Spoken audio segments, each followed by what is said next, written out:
ठट्टे खां ख़बर शामिल कंदासीं त ठट्टे शहर जे शाहजहान मस्जिद भरिसां कची आबादी जे ॻोठ गुल हसन सोलंगी जे रहावासी नौजवान जमील वलद बच्चू गंदरो जो गोलियूं लॻल लाश ठट्टे शहर वेझो जलबाणी ब्रोही ॻोठ भरिसां वारसनि खे मिलियो आहे।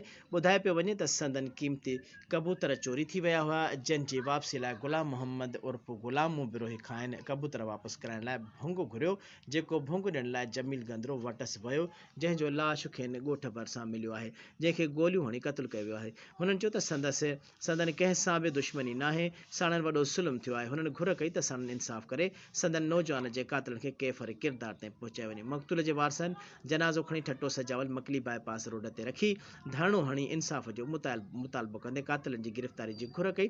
धरणे सबबि वॾी तादाद में चौतरफ़ गाॾियूं भेजी वियूं।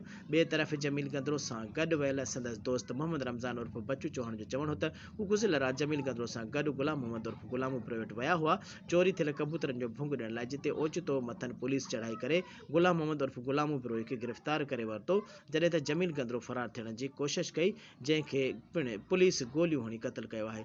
मक़तूल जे वारसनि SSP ठट्टो खां जांच कराए हक़ीक़ी क़ातिलनि खे सज़ाऊं ॾियारे इंसाफ़ जी घुर कई आहे।